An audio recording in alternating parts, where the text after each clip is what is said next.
ঘড়ি কিনে নতুন, এইবার সময় তো যাবে না না। হিরে বাবু, মনে রং লেগেছ কেন? ভাই আমার নানি ঘড়ি কিনতে ভাই।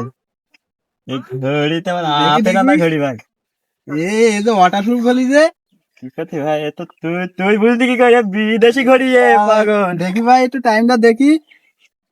এটা একটু টাইম দেখা যায় কই? তো তুই বুঝবি না যে বিদেশি ঘড়ি তোমার নানি কিনতে বিদেশ থেকে। তুই এসব বুঝবি না ভাই। দেখি তোর ঘড়িটা আমার দে, আমি একদিন পরি। হাট! গুলি মারি তোর। তুই আমার ঘড়ি পরবি কেন? তুই যে এত গুলি মারি বলিস, তুই মারবি কি করে? তোর তো বন্দুক নেই। কেন গুলি ছুঁড়ে ছুঁড়ে মারবো? তোর নানি আর কিছু চিন্তাই নেই তোর? দেছে ভাই, হাতে চশমা দেছে আমার হাতে, দেখ বের করতে পারছি না, দেখ।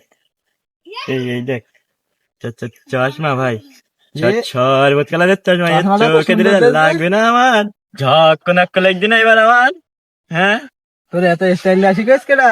এটা কি মনে করছি তুই? আমি পাগল বানাবো, আমি স্টাইল পাই না। আমি প্রতিদিন সকালবেলা বাদাম খাই আমি। তুইও বাদাম খা ভাই, তোর বুদ্ধি পারবেন ভাই।